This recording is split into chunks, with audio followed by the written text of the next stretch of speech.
frente ao inimigo, correr perigo. Se dermos por ela a vida, e brilha a glória, fuja a vitória.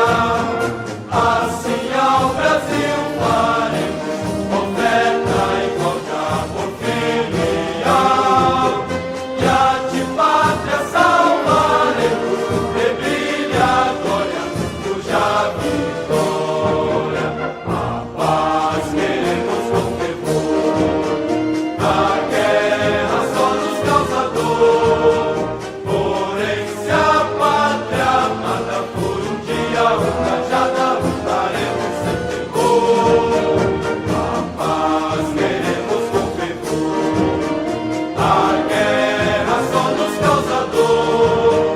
Porém se a pátria amada for um dia ultrajada, lutaremos sem temor.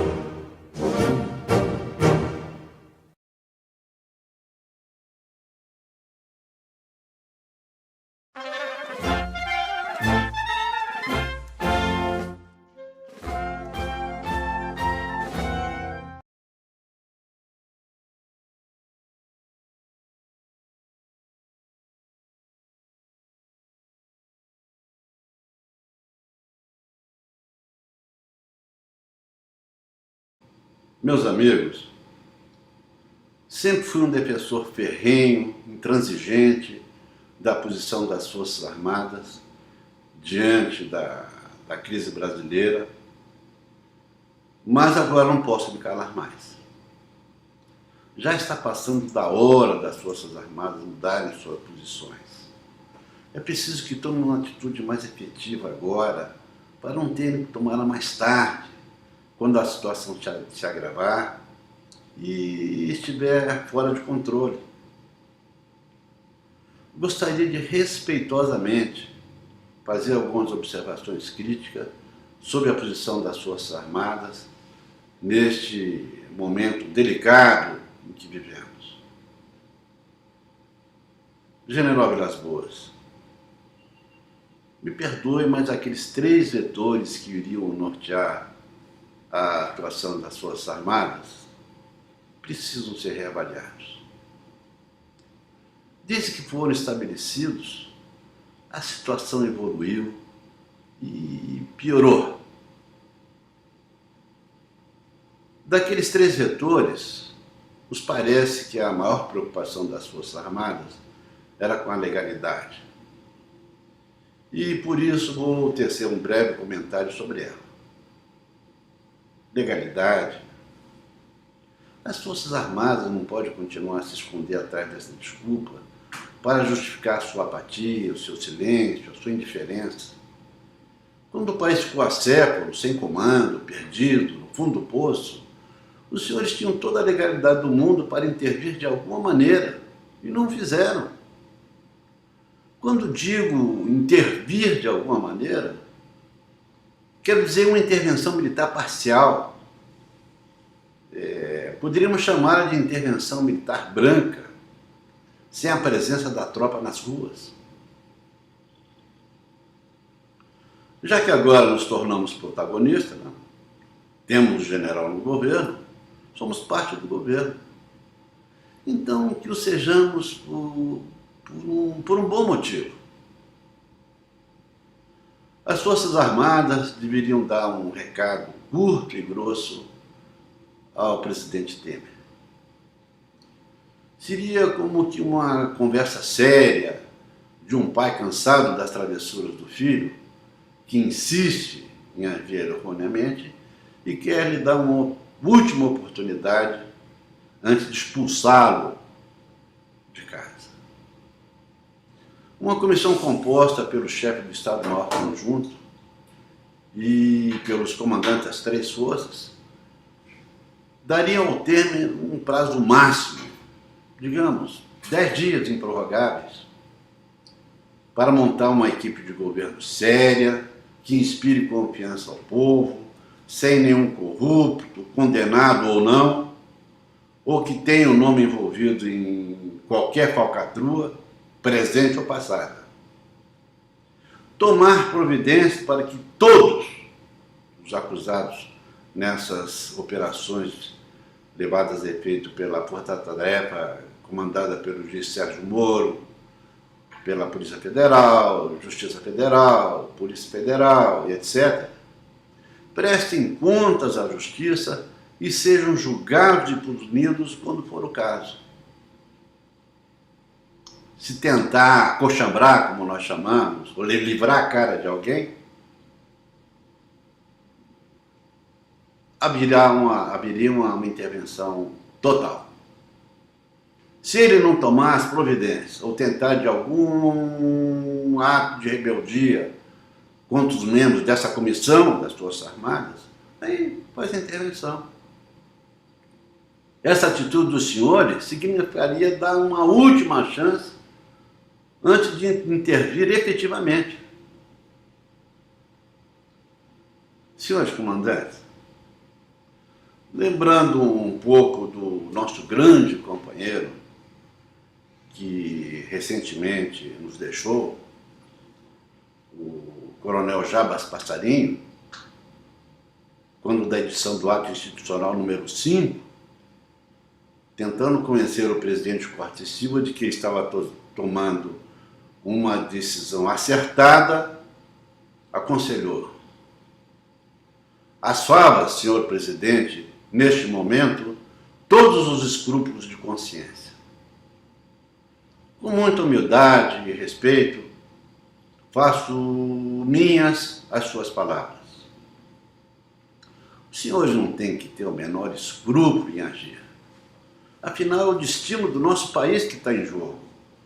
É o nosso país que está sendo destroçado por um bando de ladrões, de corruptos. Escrúpulos. Por quê? Se estamos enfrentando bandidos, o crime organizado. Escrúpulos. Por quê? Se não estamos agindo por ambição ou em busca de poder. Escrúpulos. Por quê?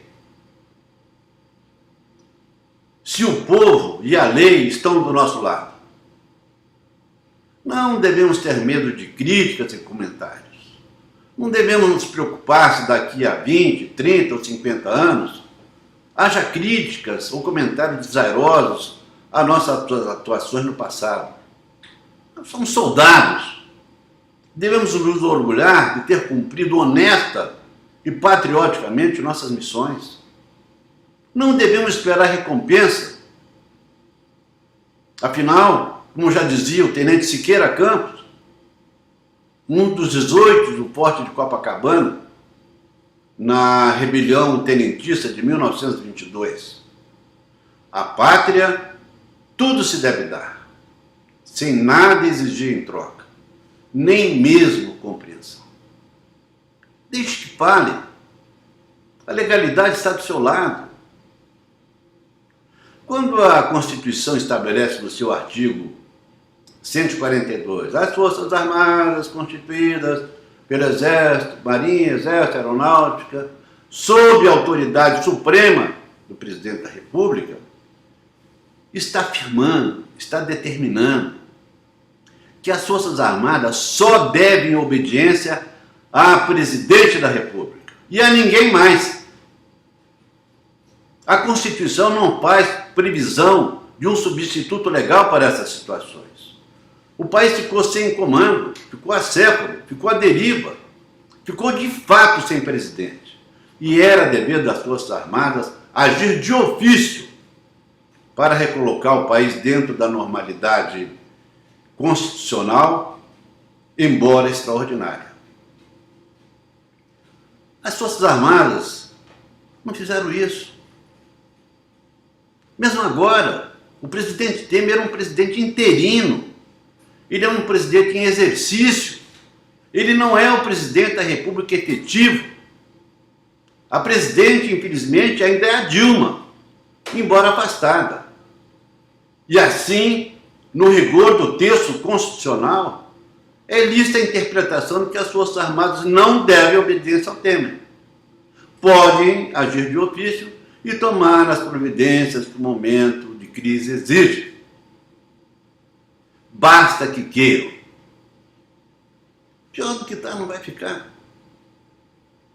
As Forças Armadas não podem continuar a se esconder atrás dessa desculpa para justificar sua omissão, sua aparente indiferença nesse momento tão delicado da vida do nosso país. É uma questão de decisão. E uma decisão inadiável. Se essa questão da interpretação do texto constitucional fosse levado ao Supremo, com juízes imparciais, ministros imparciais, pode ter certeza que o resultado seria dividido, talvez 6-5, para a tese vencedora. Queira Deus que eu esteja enganado, mas acredito que a situação vai piorar muito e que as Forças Armadas vão ser obrigadas a intervir numa situação muito mais complicada e desfavorável do que a atual, com gravíssimas consequências para o país e para o povo. Agora estão aparecendo os figurões, os verdadeiros donos do poder e do país. Os peixes grandes começam a se movimentar. Já se fala assim uma menor cerimônia, emelar o jogo, fazer um acordão. Já se considera até a possibilidade concreta do Senado não acatar a decisão do Supremo, que vier a determinar a prisão dos chefões da máfia, sob a alegação de que isso seria inconstitucional, que isso só poderia acontecer se a prisão fosse feita em flagrante. Pasmem. Já estão falando até em impeachment, em afastar o Procurador-Geral da República, o Janot. Por que está incomodando? Ele está fechando o cerco em torno deles. Está virando uma esculhambação geral. Eles vão fazer de tudo para não ir para a cadeia, para não perderem seus mandatos. E, se for preciso, mudarão a lei. Se aliarão ao Lula, ao PT, a quem mais, ainda que isso leve o país a uma grande convulsão social e até mesmo uma guerra civil. Imagine se o Renan, o Jucá, o Sarney, Cunha, Lula e outros que sempre fizeram o que bem entenderam nesse país, vão se deixar prender sem fazer qualquer estardalhaço? Ora, nunca! Quem viver verá. Comandantes, não podemos fazer parte dessa sujeira, dessa imundície. Se não fizermos ou dissermos alguma coisa, parecerá que somos governo. E aos olhos do povo, também seremos corruptos e perderemos o seu apoio. Por último, eu gostaria de me posicionar quanto à indicação e aceitação pelo general Etchegói da missão de chefiar o Gabinete de Segurança Institucional da Presidência da República. General Vilas Boas, com todo respeito, essa não foi uma boa decisão. As Forças Armadas ganharam uma vantagem operacional, ficando mais próxima dos seus dois inimigos, os corruptos que saem e os corruptos que entram, e, portanto, podem vigiá-los melhor e, em consequência, fazer um planejamento melhor. Entretanto, vão perder a grande vantagem moral, psicológica, que com grandes sacrifícios conquistamos ao longo dos anos, décadas, séculos. O amor, o respeito, a confiança, a credibilidade do povo brasileiro. De nada valerão as vantagens de uma aproximação com o inimigo se não contarmos com o apoio da população. Falo de cátedra, pois já combati nesse tipo de guerra que as Forças Armadas poderão enfrentar. A guerra de guerrilha urbana e rural, ou combate em localidade, onde o apoio da população é fundamental. Nada contra o general Etchegói, que pode ser um excelente militar, e acredito que seja, e ter todas as credenciais para cumprir muito bem a sua missão. Mas, desculpas, ele não poderia ter aceitado essa missão de servir àqueles que no passado recente foram nossos detratores, nossos algozes, inclusive do seu pai. Principalmente ele, que esbravejou, revoltado, indignado, quando colocaram o nome do seu pai no relatório da Comissão da Verdade como torturador. O pai, o grande general Echegoyen, meu companheiro na luta contra o terrorismo e a subversão, dos chamados anos de chumbo, um dos grandes heróis daquela guerra, não merecia essa homenagem. Não foi uma boa maneira de honrar a sua memória. Nós, que embora abandonados pelo Exército, pelas Forças Armadas, enfrentamos com bravura e galhardia a famigerada Comissão da Verdade criada por esse governo. Nós nos sentimos ofendidos. Nunca é demais lembrar que o senador Aloysio Nunes, ex-terrorista, motorista lá do Carlos Marighella, um dos homens fortes do novo governo, foi o relator do projeto de lei que redundou na criação da Comissão da Verdade.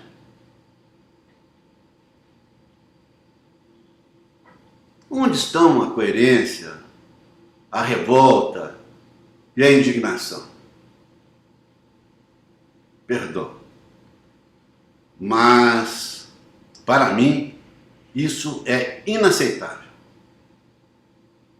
Senhores comandantes, pautei a minha vida fiel àquilo em que eu acreditava e emiti opiniões sinceras e honestas, sempre com o intuito de ajudar. E confesso que nem sempre agradei. Quero aceitar essas minhas palavras como uma contribuição, uma crítica construtiva, que nem sempre a gente ouve dos nossos colaboradores, que não querem nos aborrecer ou não querem nos desagradar. Com imenso respeito e desejo de proveitoso comando. Um forte abraço.